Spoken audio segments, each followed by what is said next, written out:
পশ্চিমারি রাজনৈতিক দল। আমার দরকার আমাদের সন্তানদের বাঁচানো। আমি এখানে থাকবো, এখান থেকে আমাকে কেউ সরাইতে পারবে না। ছাত্ররা এত শক্তি পায় কোথায়? কি তাদের অনুপ্রেরণার উৎস? বর্তমান কোটা আন্দোলনে এমন কিছু ডায়লগ ভাইরাল হয়েছে যে ছাত্র সমাজ থেকে শুরু করে সাধারণ মানুষ সবার রক্তে দ্রোহের আগুন জ্বালায় সেসব কথা।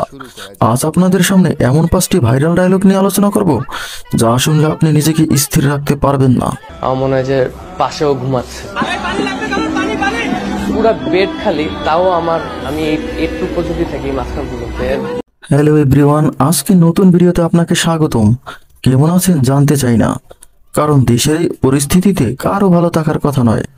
একদিকে স্বৈরাচার বিরোধী আন্দোলনে দেশের ছাত্র সমাজের সাথে যোগ দিয়েছেন শিক্ষক সমাজ থেকে শুরু করে অপামর সাধারণ জনতা, অন্যদিকে ক্ষমতাসীন দল ও পুলিশি আগ্রাসনে প্রতিদিন হতাহতের সংখ্যা বেড়েই চলেছে। তবুও থেমে নেই আমাদের ছাত্র সমাজ, প্রতিদিন তাদের লড়াই যেন স্প্রিংয়ের ন্যায় বেড়েই চলেছে। কিন্তু প্রশ্ন হলো, ছাত্ররা এত শক্তি পায় কোথায়? কি তাদের অনুপ্রেরণার উৎস? বর্তমান কোটা আন্দোলনে এমন কিছু ডায়লগ ভাইরাল হয়েছে যে ছাত্র সমাজ থেকে শুরু করে সাধারণ মানুষ সবার রক্তে দ্রোহের আগুন জ্বালায় সেসব কথা।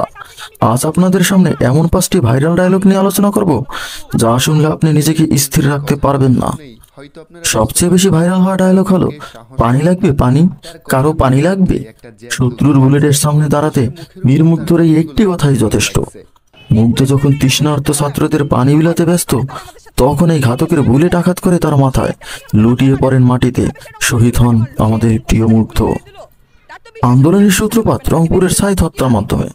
সাইদকে যেভাবে ক্লোজ রেঞ্জ থেকে হত্যা করা হয় গুলি করে, সেই দৃশ্য নাড়া দিয়েছে সবাইকে। পাখানাদারের মতো নিরস্ত্র সাইদের উপর ঝাঁপিয়ে পড়ে পুলিশ।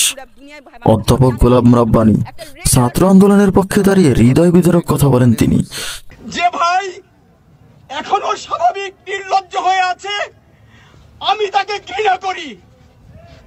যে শিক্ষক, বুদ্ধিজীবী, কবি ও কেরানি প্রকাশ্য পথে এই হত্যার প্রতিশোধ চায় না, আমি তাকে ঘৃণা করি। তার কথাগুলো আপনাকে বাধ্য করবে অন্যায়ের প্রতিবাদ করতে।